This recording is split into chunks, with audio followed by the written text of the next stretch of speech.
En la siguiente unidad vamos a tratar las matrices en MATLAB. Veremos cómo definimos un vector o una matriz vector. Hablaremos de las operaciones, trataremos el posicionamiento y introduciremos algunas funciones para tratar matrices. Primero, analicemos qué es un vector. Una matriz en general se define en MATLAB mediante corchetes. Y un vector va a ser simplemente exponer entre corchetes una serie de números separados por un espacio. Puede ir separado por un espacio o separado por comas. Las comas nos va separando la posición de ese vector en columnas. Si nosotros consideramos ahora que una matriz está formada por un conjunto de vectores separados por punto y coma, así de sencillo, podemos ver que una matriz queda definida de esa forma, donde tendríamos dos filas. Si nosotros expresamos esto y ejecutamos el comando pertinente, nos dará la matriz A, que ahí está reflejada. Una matriz de dos filas y tres columnas. Por lo tanto, definimos el vector fila simplemente como una matriz que hemos hecho con corchetes, donde colocamos números espaciados. Un vector columna sería lo mismo, pero separando cada número con punto y coma. Cada punto y coma refleja una fila. Así, las comas separan columnas y las filas se separan mediante punto y comas. Es importante tener en cuenta que cada fila tiene que tener el mismo número de columnas que las otras, si no produciría un error. Bien, aquí tenemos, por ejemplo, que he definido la matriz A entre corchetes, siempre toda matriz queda definida entre corchetes, como 1 espacio 2, punto y coma, 3 espacio 4, punto y coma, 5 espacio 6, punto y coma, 7 espacio 8. Si yo ejecuto eso, lo que veo que me está definiendo es una matriz que tiene 4 filas y 2 columnas. Las operaciones que podemos hacer con estas matrices, pues normal, se pueden utilizar todas las operaciones como si fuesen números, atendiendo a las propiedades necesarias para sumar y multiplicar matrices. Es decir, podemos sumar matrices que tengan el mismo orden. Y podemos multiplicar matrices compatibles que tengan orden compatible a la multiplicación. Y si lo hacemos con números, es decir, podemos sumar a una matriz un número, o podemos multiplicar a una matriz un número.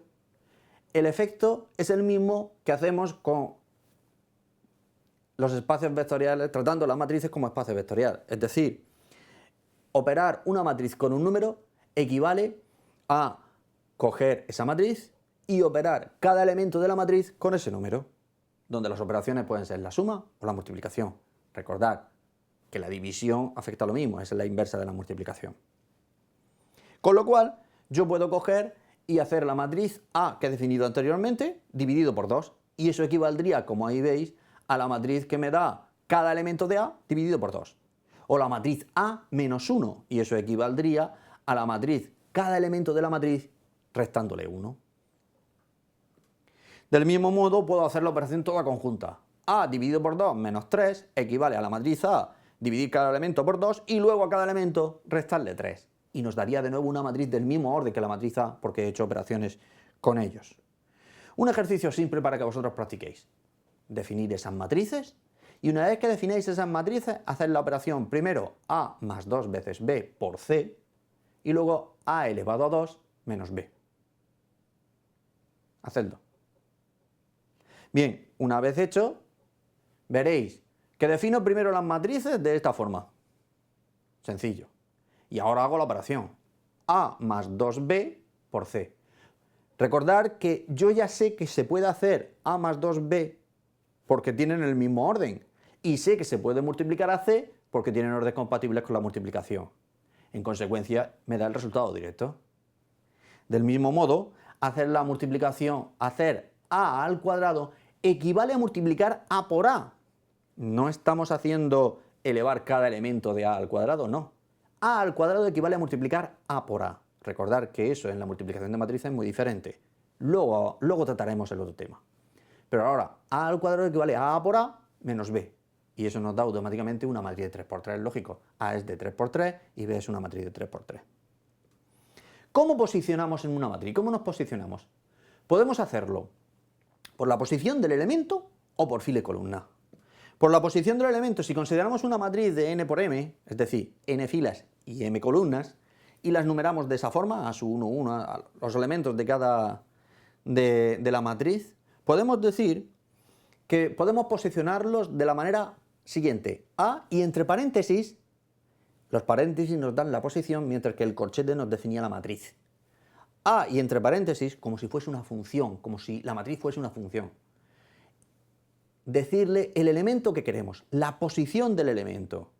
A y entre paréntesis K me está diciendo el elemento que ocupa la posición K de los n por m elementos que tenemos en la matriz.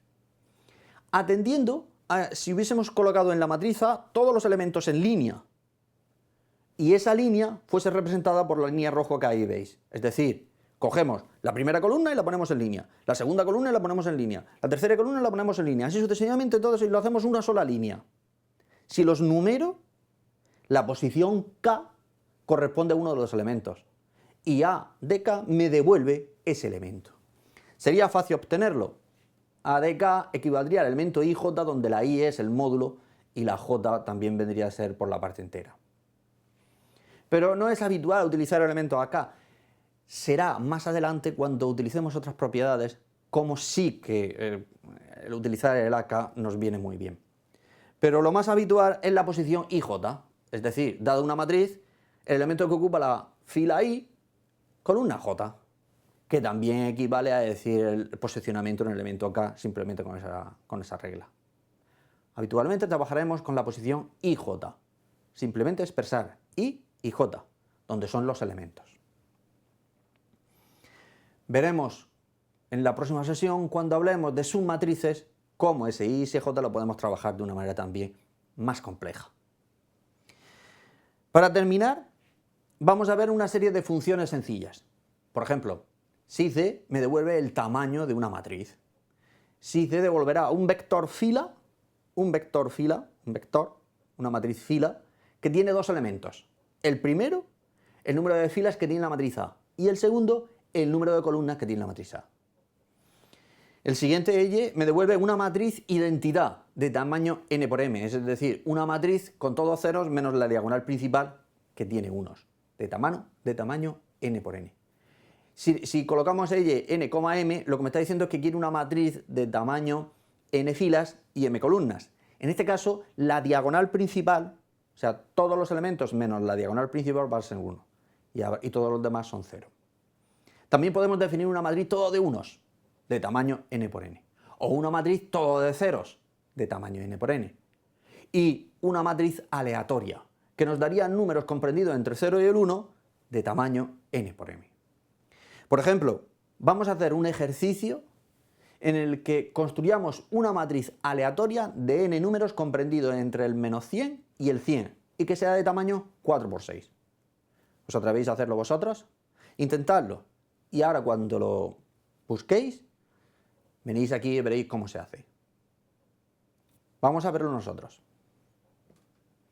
Primero, hacer una matriz de 4 por 6 aleatoria es muy sencilla. Hemos utilizado el comando RAND. Si le ponemos los parámetros fila y columna, me da una matriz, por ejemplo, ahí definida, de 4 por 6. Pero esa matriz no es de números enteros, son números decimales. ¿Qué hago? Pues puedo utilizar ahora el comando de redondeo, que a esa matriz me la redondea. Pero como además, si me la redondeara, iría todo a 0, lo que hago es multiplicarla primero por 100 para coger las dos primeras cifras que eran decimales y pasarlas a enteras. Y ahora redondearlas. Ya tengo una matriz de números enteros entre el 0 y el 100. Pero claro, yo buscaba una matriz de números entre el menos 100 y el 100. ¿Cómo la podría obtener? Muy sencillo. Puedo coger dos matrices, restarlas para que me den números positivos y negativos, multiplicarlas por 100 y redondearlas. Ya me daría la matriz que voy buscando. Mirad cómo he utilizado los diferentes comandos para conseguir una matriz aleatoria de números entre -100 y 100.